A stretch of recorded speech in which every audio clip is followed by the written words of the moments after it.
자, 이번 시간 정비구역의 이제 지정, 고시 효과에 대해서 보도록 하겠습니다.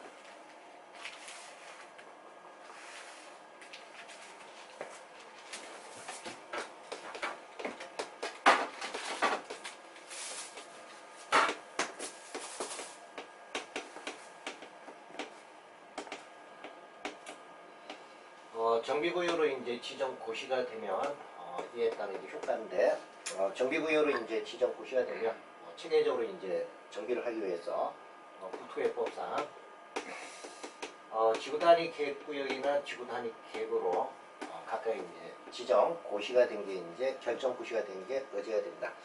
원래 이제 체계적으로 이제 정비를 하려면 국토개법상 이제 지구단위 계획구역으로 지정하고 지구단위 계획을 이제 수립을 해야 되는데, 정비구역은 이제 지정 고시가 되면 절차를 줄이기 위해서 정비구역하고 정비계획과 관련해서 이제 각각 결정이 돼서 고시가 되면 지구단위와 관련해서는 각각 의제가 이제 되도록 되어 있습니다. 자, 그리고 이제 정비구역으로 이제 지정 고시가 되면 행위와 관련해서 제한이 있는데, 여기서 행위는 개발과 관련된 행위입니다. 그래서 지구단위 계획구역으로 이제 지정 고시가 되면 건물을 이제 건축을 한다든지 공작물 설치 등과 관련해서는 시장 수에 허가를 받고 해야 된다, 이렇게 되어 있습니다. 자, 그래서 여기 나와 있는 행위 제한, 일단 국토개법상 이제 행위 제한, 개발 행위와 관련해서 내용이 거의 유사합니다.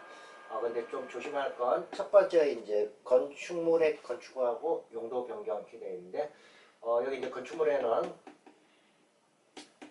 가설 건축물과 관련해서도 허가를 받도록 되어 있습니다. 그래서 이 부분 이제 조심하셔야 되고, 그리고 이제 건축뿐만 아니고 건물과 관련해서 용도 변경과 관련해서도 허가 대상으로 들어가 있습니다. 국토개법에서 이제 용도 변경은 허가사항은 아닌데, 여기 이제 정비구역과 관련해서 용도 변경도 허가사항에 이제 들어갑니다.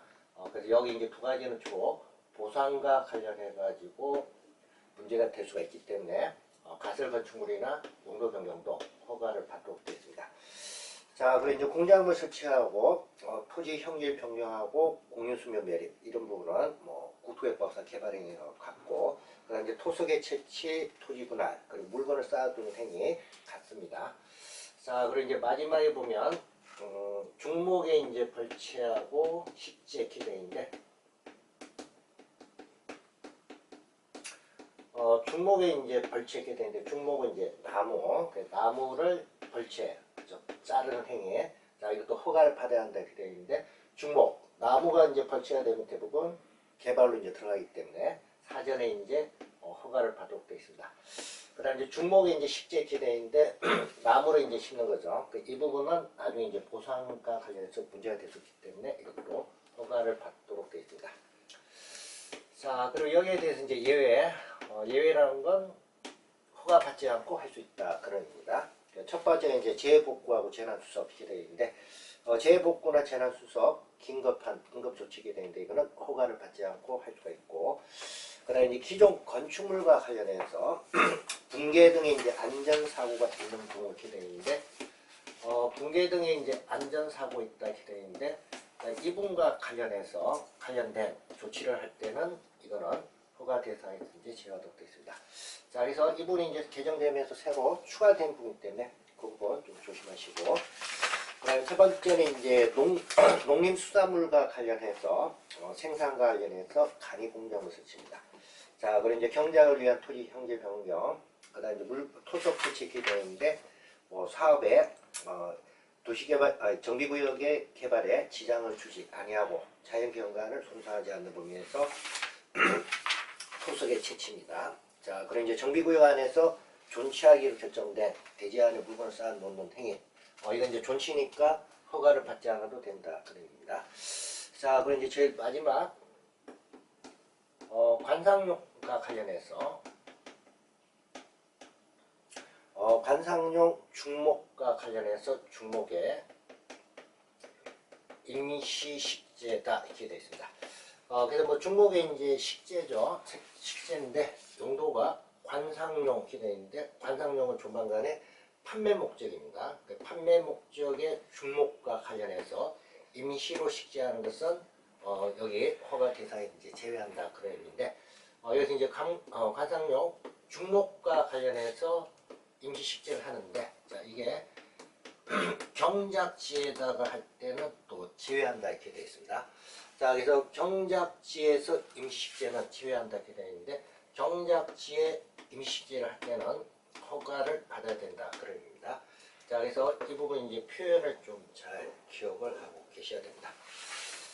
자, 그래서 일단 뭐 정비구역의 지정 고시에 따른 효과 중에서 행위제한과 관련된 부분, 자, 이게 이제 주로 시험 문제가 출제가 자주 되는 부분이기 때문에 좀 조심하셔야 됩니다.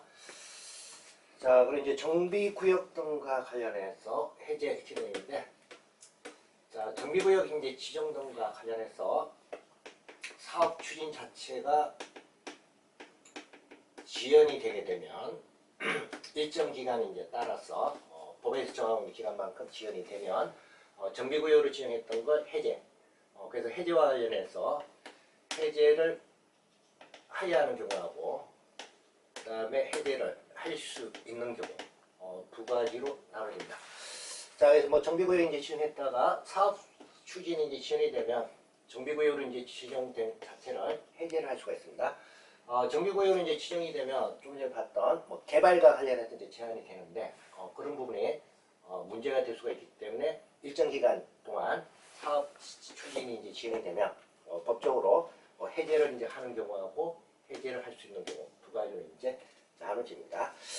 자, 그래서 첫 번째 이제 필요적 해제 순환인데 필요적 해제는 법에서 정하고 있는 사유에 해당이 되면 해제를 하여야 하는 경우. 자, 그래서 뭐 자치구 구청장하고 광역시의 군수 이렇게 되어 있는데 특별시하고 광역시에 있어서는 자치구의 이제 구청장 또는 광역시의 이제 군수는 특별시장 관시장에게 정비구역 해제와 관련해서 요청하여야 한다 이렇게 되어 있습니다. 자, 그리고 이제 특별자치시장, 특별자치도지사, 시장 또는 군수 이렇게 되어 있는데 이때는 직접 해제를 하여야 한다 이렇게 되어 있습니다. 자, 그래서 해제 사유와 관련해서 일단 첫 번째는 시장, 군수, 구청장이 잘못한 경우입니다. 그래서 기본계획에서 정하고 있는 정비 예정구역과 관련해서 정비구역 지정 또는 정비구역 지정 신청과 관련해서 하지 않은 경우 있게 되겠습니다. 그럴 때는 정비 예정구역과 관련해서 정비구역 지정 예정일로부터 3년이 될 때까지 3년이 되는 날까지 정비구역 지정과 관련해서 지정을 하지 않았거나 또는 지정 신청을 하지 않았다. 그럼 이때는 해제를 하도록 되어 있습니다. 그 다음에 두 번째는 재개발 사업하고 재건축 사업과 관련해서 진행이 지연이 되는 경우입니다. 원래는 이제 재개발하고 재건축 사업과 관련해서는 정비구역으로 지정 고시가 되게 되면 토지동 소유자 이제 조합을 설립을 해야 되는데 조합 설립과 관련해서 지정 고시로부터 2년이 될 때까지 추진위원회 구성과 관련해서 승인을 신청하지 않았다. 그럴 때는 해당되는 지역에 사업 추진 자체가 의미가 없다 이렇게 보는 거죠. 그래서 이때는 해제를 하도록 되어 있고, 그런데 추진위원회 구성과 관련해서 승인이 있게 되면 마찬가지로 2년 이내 조합과 관련해서 이제 설립인가 신청해야 되는데 설립인가를 신청하지 않은 경우, 자 이때도 해제하도록 되어 있습니다. 그리고 조합과 관련해서 설립인가가 있게 되면 조합이 사업 시행 계획과 관련해서 인가 신청을 해야 됩니다. 근데 3년이 되는 날까지 사업 시행 계획과 관련해서 인가를 신청하지 않았다. 그럼 이때도 각각 해제를 하도록 되어 있습니다. 자, 그래서 일단 재개발하고 재건축 사업과 관련해서 사업 진행 지연이 되는 것, 여기 이제 기간을 잘 유념을 해 보셔야 됩니다. 자, 그리고 이제 재개발하고 재건축 사업 관련해서 공공 지원을 받는 경우 기대되어 있는데 조합 설립과 관련해서 시장 군수가 이제 지원하는 경우 공공 지원입니다. 공공 지원 단계는 추진위원회를 구성하지 않습니다. 추진위원회는 구성하지 않지만 조합 설립 인가는 이제 받도록 되어 있죠. 그때는 기간이 2년이 아니고 3년이 이제 적용이 됩니다.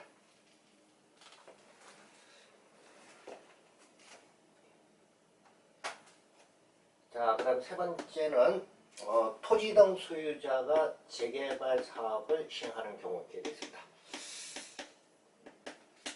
재개발 사업과 관련해서는 토지 등 소유자가 20명 미만인 경우, 이때는 재개발 사업 시행 관련해서는 조합을 설립하지 않고 재개발 사업을 할 수가 있습니다. 그렇지만 토지 등 소유자 이제 조합 설립하지는 않지만 도에서 정하고 있는 기간, 정비구역 지정 고시로부터 5년이 될 때까지 사업 시행 계획과 관련해서는 인가를 받도록 되어 있습니다. 그런데 지금 이제 토지 등 소유자 재개발 사업 시행할 때 정비구역 지정 고시로부터 5년 될 때까지 사업 시행 계획 관련해서 인가 신청하지 않으면 이때도 정비구역 지정 관련해서 해제를 하도록 되어 있습니다. 자, 그래서 이때 기간이 제일 깁니다. 그래서 이 부분은 이제 재개발 사업에 한해서 토지 등 소유자, 토지 등 소유자가 20명 미만이면 조합 자체를 설립하지 않고 할 수 있기 때문에 이때는 기간이 5년이 적용이 됩니다. 자, 그래서 필요적 해제 사유가 일단 여러분들 이제 기간이 쭉 오기 때문에 이 부분은 이제 시험에서 출제해야 되니까 이건 잘 조심하시고, 그다음 이제 해제와 관련해서 이제 절차나인데, 해제와 관련해서도 토지 등 소유자 주민과 관련해서 공람 30일 이상 공람 그치고, 그다음 이제 지방의회 의견을 듣고 그리고 지방도시계획위원회 심의를 거쳐 정비구역 지정을 해제를 하도록 되어 있습니다. 자, 그리고 이제 필요적 해제 사유에 해당한다 하더라도 토지 등 소유자의 요청이 있으면 해제 기간과 관련해서 연장을 할 수가 있습니다. 그때 이제 연장은 2년 범위에서 연장을 할 수 있도록 연장 규정이 이제 다시 또 있습니다. 자, 그래서 정비구역과 관련해서 토지 등 소유자의 100분의 30, 즉 30% 이상 동의로 대상 기간 2년이나 3년 그 기간이 도래하기 전까지 연장을 요청하는 경우, 이때는 시장 군수가 해제와 관련해서 2년 범위 내에서 연장을 할 수가 있습니다. 그래서 연장과 관련해서도 연장이 가능하다. 그 부분 좀 유념해 두시고, 그 다음에 이제 임의적 해제다 이렇게 되어 있는데, 자, 임의적 해제는 법의 사유에 이제 해당이 되면 정비구역 지정을 해제할 수 있다. 자, 이게 적용되는 게 임의적 해제입니다. 자, 그래서 임의적으로 해제할 수 있는 사유 총 6가지입니다. 그래서 이제 첫 번째는 사업 시행과 관련해서 토지 등 소유자에게 과도한 부담이 예상되는 경우, 이때는 각각 이제 해제를 할 수가 있고, 그 다음에 추진 사업과 지정 목적을 달성할 수 없다고 인정되는 경우, 이때도 해제할 수 있습니다. 자, 그리고 이제 세 번째는 토지 등 소유자가 해제를 이제 요청하는 경우입니다. 그래서 100분의 30 이상, 즉 30% 이상 토지 등 소유자가 정비구역 해제를 요청한다. 이때도 해제를 할 수 있다 이렇게 되어 있습니다.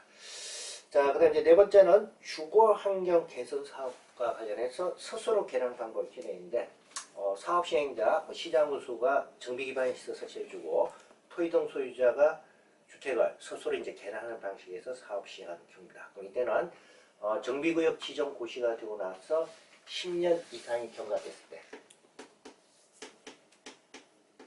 10년 이상 경과됐고 10년 이상 경과되는데 지정 목적 달성이 불가능하다고 판단이 되고, 또한 토지 등 소유자와 관련해서 동의, 즉 토지 등 소유자의 과반수가 해제와 관련해서 동의를 한다. 그러면 이때는 해제할 수 있다 이렇게 되어 있습니다. 그래서 네 번째 사유가 최근에 이제 요건이 좀 변경된 사항입니다. 토지 등 소유자의 이제 동요건이 종전에 이제 3분의 2였는데 개정돼서 지금은 과반수로 해가지고 변경이 됐습니다. 자, 그리고 이제 다섯 번째하고 여섯 번째는 개정되면 이제 새로 신설된 내용입니다. 다섯 번째는 추진위원회 구성이나 조합 설립에 동의한 토지 등 소유자의 2분의 1 이상 그리고 3분의 2 범위에서 해제와 관련해서 동의로 해서 해제를 요청할 때 이때 해제할 수 있다 이렇게 되어 있고, 그 다음에 여섯 번째는 추진위원회가 구성되거나 또 조합이 설립된 정비구역 이렇게 되어 있습니다. 이때는 각각 구성이나 설립에 동의한 토지 등 소유자가 아닐 때는 이때는 토지 등 소유자 과반수 동의로 해제를 요청하는 경우 이렇게 되어 있습니다. 자, 그래서 뭐 5번째, 6번째는 새로 신설된 내용이니까 가까이 이제 참고하시면 되겠습니다. 자, 그럼 이제 정비구역 지정했다가 해제를 하게 되면 해제된 내용은 지방자치단체 공부에 고시를 하도록 되어 있고 국토교통부 장관에게 각각 통보를 하도록 되어 있습니다. 자, 그럼 이제 정비구역 지정과 관련해서 해제가 되게 되면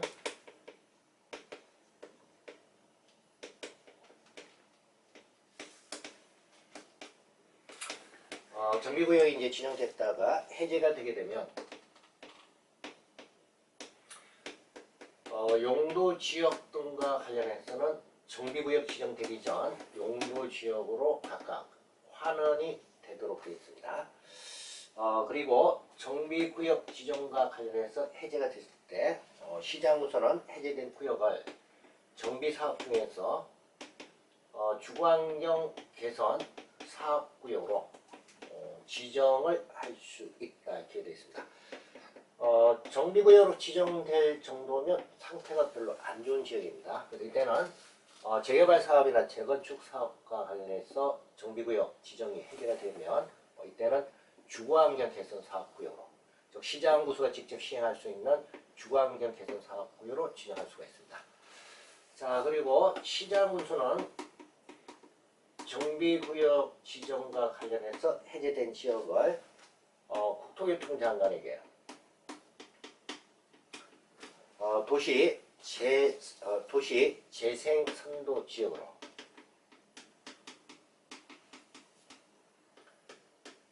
지정해 줄 걸 요청을 할 수가 있습니다. 이 부분이 이제 개정되면서 새로 신설된 내용입니다. 그래서 도시 재생 활성화 및 지원에 관한 특별법 이렇게 되어 있는데, 이번 뭐 여러분들 시험 범위는 아니지만 최근에 이제 개정되면서 정비구역 지정과 관련해서 해제가 됐을 때는 도시 재생 선정 지역으로 지정해 줄 걸 요청할 수 있다 이렇게 되어 있는데, 자, 이건 지정 자체는 이제 국토교통부 장관이 합니다. 그래서 시장군수는 국토교통부 장관에게 지정과 관련해서 요청할 수 있다 이렇게 되어 있죠. 자, 그래서 여기 명칭 도시 재생 선정 지역입니다. 그래서 뭐 이번 이제 개정되면서 새로 신설된 내용이기 때문에 이 부분은 좀 기억을 하고 계셔야 됩니다. 자, 그래서 정비구역이 이제 지정됐다가 지정에 따라서 해제가 됐고요. 이번에 이제 시험에서 자주 출제되는 부분이기 때문에 여러분들이 정리를 잘 해주셔야 됩니다.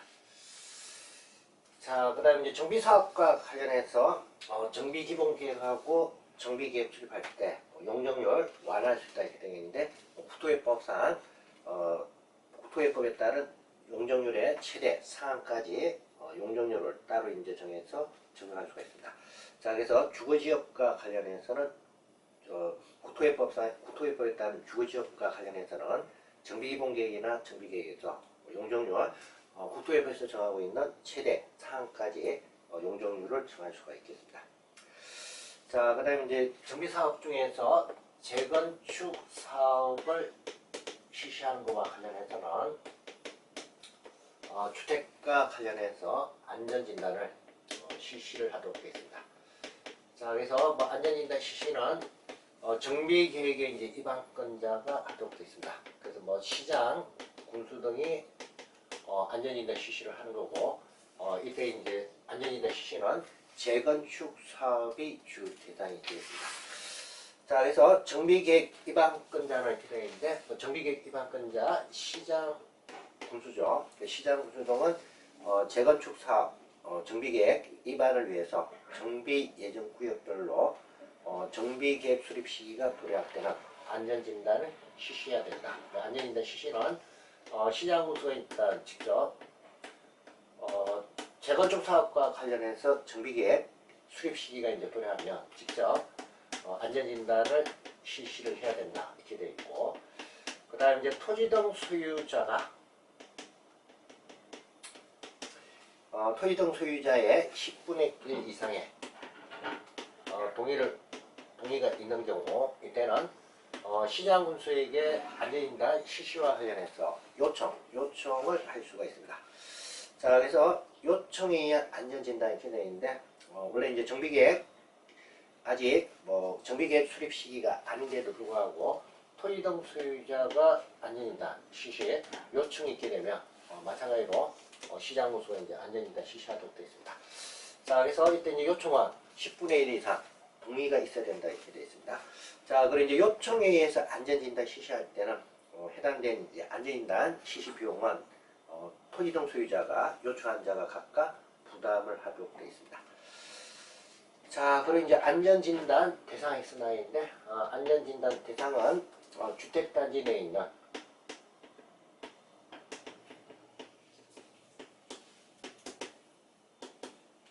건축물이 안전진단 실시 대상입니다.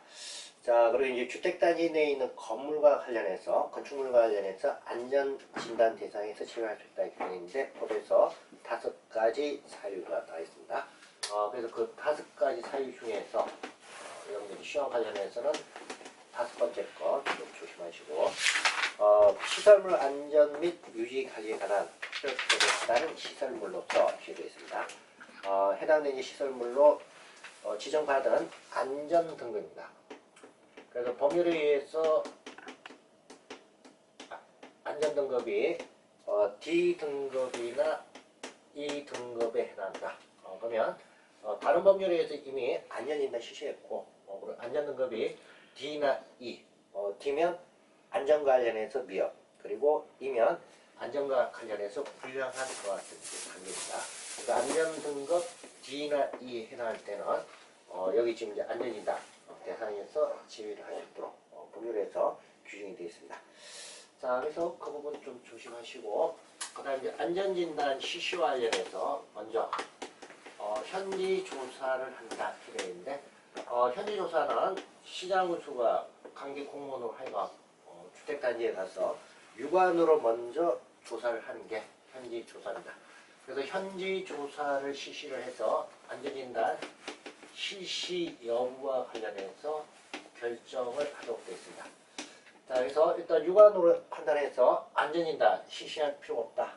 이렇게 이제 판정이 되면 안전진단 실시하지 않는다고 요청한 자에게 각각 통보해 주도록 되어 있고, 만약에 안전진단 실시가 필요하다 이렇게 이제 결정이 되면 법에서 정하고 있는 안전진단 전문기관의 시장군수가 안전진단 실시와 관련해서 각각 요청을 하도록 되어 있습니다.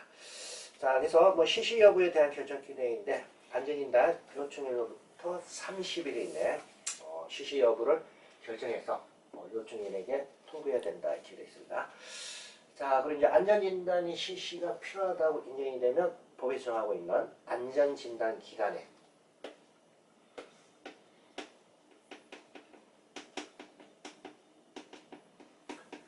안전진단 전문기관에 안전진단과 관련해서 의뢰를 하도록 되어 있고, 의뢰받은 이제 안전진단 전문기관은 안전진단 실시를 하고 결과 보고서와 관련해서 시장군수하고 요청한 자에게 각각 시장군수한테 제출하고 요청한 토지동 소유자에게 각각 제출을 하도록 되어 있습니다. 그래서 뭐 보고서는 안전진단 전문기관이 일단 작성을 하고 시장군수한테 제출을 하도록 되어 있습니다. 자, 그리고 이제 보고서가 이제 제출이 되면 시장군수가 보고서 내용을 기초로 해서 재건축 사업 시행 여부와 관련해서 결정을 하도록 되어 있습니다. 자, 그리고 이제 재건축 사업 시행하기로 결정을 했으면 안전진단 결과 보고서 등과 관련해서 시도지사에게 다시 제출을 하도록 되어 있습니다. 그리고 시도지사는 제출된 안전진단 결과 적정성 여부와 관련해서 다시 한국시설안전공단이나 한국건설기술연구원을 통해서 각각 검토할 것을 또 의뢰를 할 수가 있습니다. 자, 그리고 이제 국토교통부 장관은 시도지사에게 안전진단 결과 보고서와 관련해서 제출 등을 또 요청을 할 수가 있습니다. 자, 그리고 이제 시도지사는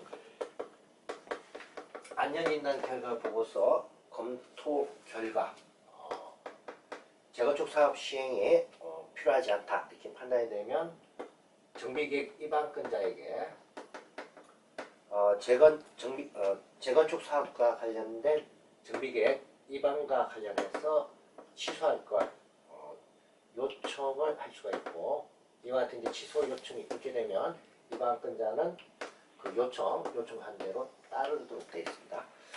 자, 그래서 일단 뭐 안전진단 절차는 이제 시험에서 이제 자주 출제되는 분은 아니지만 일단 안전진단은 시험에 출제되면 여러분들이 시장군수, 즉 위반권자, 시장군수가 안전진단 관련해서 실시 여부 결정하고, 그 다음에 이제 안전진단 결과와 관련해서 재건축 사업 시행 여부, 자, 이거 이제 결정도 최종적으로 시장군수가 하도록 되어 있습니다. 그래서 주어를 찾는 게 출제가 될 수 있으니까 이분은 이제 좀 조심을 하시면 되겠습니다.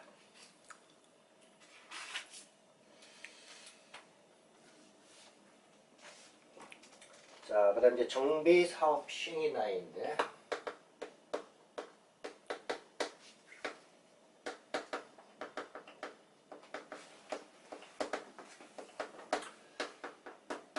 정비사업 이제 시행자 이렇게 이제 됩니다. 정비사업을 시행하는 이제 주체인데, 원칙은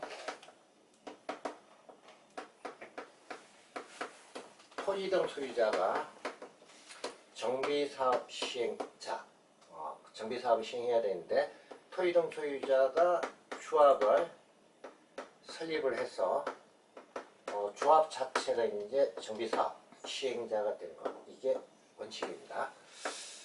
그리고 이제 주거환경 개선 사업, 이와 같은 경우에는 시장 군수가 또 정비사업 시행자가 될 수 있는데, 원칙은 토지 등 소유자가 조합을 설립해서 사업을 추진하는 게 원칙이고, 예외적으로 재개발 사업과 관련해서는 토지 등 소유자가 20명 미만인 경우, 여기서 이제 인원수 잘 기억하시고, 재개발 사업은 토지 등 소유자가 20명 미만이면 조합을 설립하지 않고 토지 등 소유자가 직접 사업을 시행할 수 있습니다. 그래서 첫 번째 예외, 재개발 사업과 관련해서 토지 등 소유자가 20명 미만이다.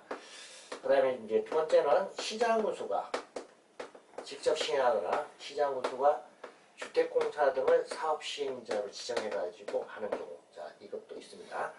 그래서 시장군수가 직접 시행하거나 주택공사를 사업 시행자로 지정한다 이렇게 되는데, 주로 주거환경 개선 사업과 관련해서는 시장군수가 직접 하거나 또는 주택공사를 사업 시행자로 지정해서 한다. 그래서 그와 같은 예외적인 경우를 제외하고는 토지 등 소유자가 조합을 설립해서 사업을 시행한다. 이게 원칙이고, 이때 이제 조합 설립과 관련해서는 조합 설립하는 사전 단계로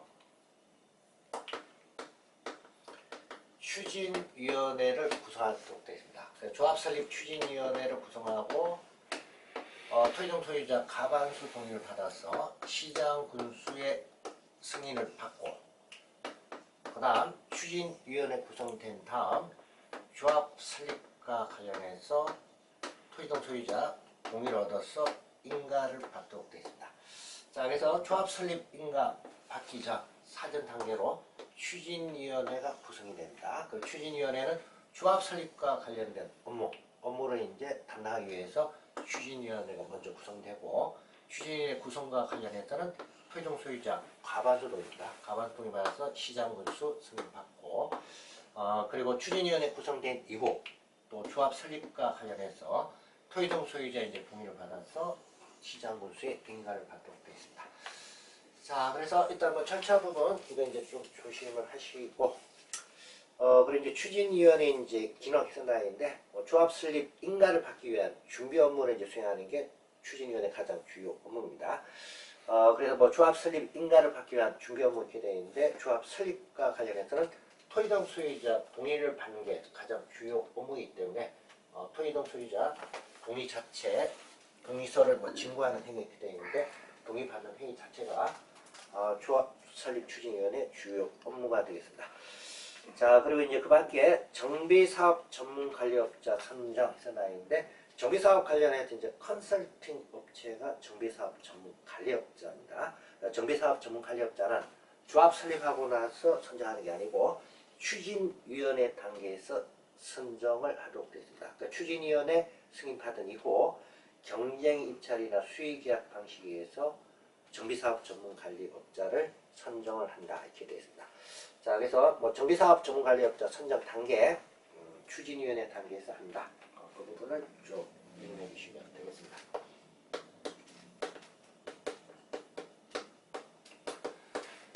자, 그럼 이제 추진위원회는 조합 설립과 관련해서 토지동 소유자 동의를 받아서 시장구수로부터 인가를 받도록 되어 있습니다. 근데 이제 조합 설립과 관련해서 재개발 사업일 때 조합 설립과 관련해서 동의요건, 그 다음에 재건축 사업과 관련해서 토지동 소유자 동의요건입니다. 근데 이제 재건축 사업은 주택단지 안에서 주택단지가 재건축 사업 이제 대상이 돼야 하고, 그 다음에 이제 필요하면 주택단지가 아닌 지역에 또 재건축 사업에 포함되는 경우가 있습니다. 그래서 보통 뭐 주택단지, 아파트 단지를 주변으로 해서 주택단지가 있으면 여기 주변에 단독주택이나 다세대 주택이 주택단지에 포함이 안 되어 있다 하더라도 시장구수가 이제 필요하면 재건축 사업과 관련해서 구역을 단독주택 등이 있는 지역까지 포함해서 재건축 사업의 정비구역으로 지정할 수가 있습니다. 그러면 여기 해당되는 지역의 동의요건, 그래서 두 가지 이제 나눠집니다.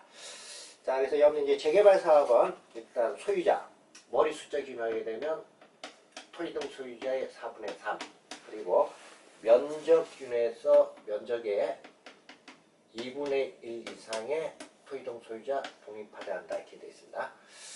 자, 그리고 이제 주택 단지일 때는 각 동별 이렇게 되어 있는데, 각 동별이니까 여러 동이 있으면 해당되는 이제 동별, 구분 소유자의 과반수 동의,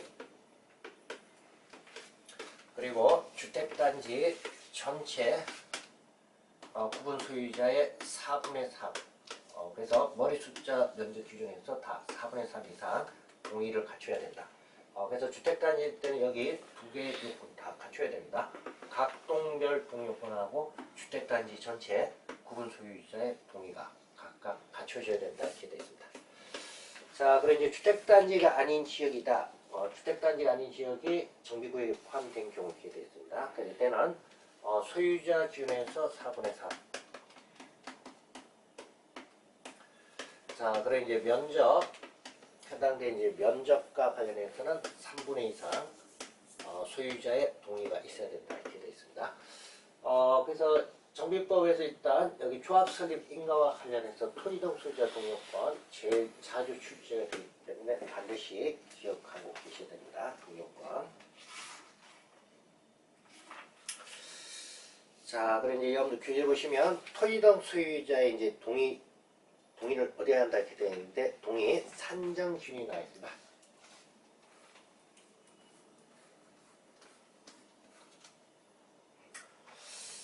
자, 그래서 지금 이제 정비구역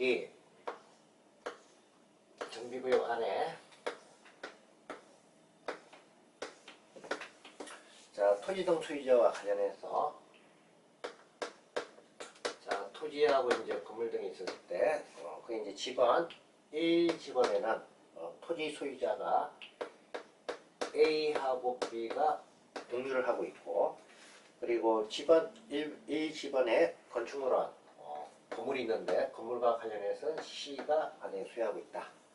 그리고 집안 2에는 토지와 관련해서 토지 소유자는 D고 대상 토지에 지상권자가 따로 E가 있다.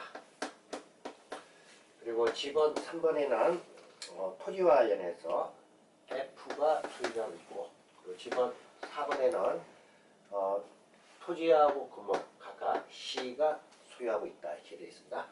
자, 그럼 이때 이제 토지등 소유자 산정할 때 집안 1번의 지금 토지 A하고 B가 공유하고 있다 이렇게 되어 있는데, 공유하고 있을 때는 동의를 얻을 때는 공유자 각각 받는 게 아니고 공유자 대표하는 한 명만 토지등 소유자로 계산을 합니다. 자, 그리고 이제 건물 이렇게 되어 있는데, 건물과 관련해서는 C가 소유하고 있다 이렇게 되어 있는데, 자, 우리나라 이제 국제는 토지하고 건물은 따로따로 별개 부동산을 봅니다. 그래서 건물 C가 소유하고 있고, 그 C는 또 집원 4번에 토지하고 건물 또 가지고 있죠. 그래서 한 사람이 여러 개 토지나 주택을 소유하고 있다 하더라도 대상 토지나 주택 수에 관계없이 한 사람이 이제 동의가 됩니다. 자, 그리고 이제 토지에 집원 2는 토지는 D가 소유하고 있고 그 토지 위에 지상권자 E가 있다 이렇게 되어 있는데, 자, 이때는 토지에 관한 권리이기 때문에 이때도 대표하는 사람 한 명만 토지동 소유자로 봅니다. 자, 그리고 이제 집원 3번은 F가 단독 소유하고 있죠. 그래서 F도 하나의 이제 소유자로 봅니다. 그래서 지금 이와 같은 경우 A하고 B 공동 1명, 그리고 C 여러 개 가지고 있다 하더라도 1명을 보고, 그리고 D하고 E는 대표하는 1명, 그리고 F는 1명. 그래서 총 4명의 토지동 소유자 동의를 받아야 하는 그 같은 이제 대상입니다. 자, 그래서 여러분 이제 토지동 소유자의 동의 산정 요건, 기억, 니은, 디귿 쓴 나인데 그 부분 지금 이제 거기에 나 있는 표로 보면서 여러분 이제 이해를 해두시면 되겠습니다. 자, 그래서 뭐 동의 산정 기준 자주 출제해야 되는 부분이기 때문에 그 부분 좀 조심을 하셔야 된다. 자, 그래서 이번 시간 강의 여기까지 하도록 하겠습니다.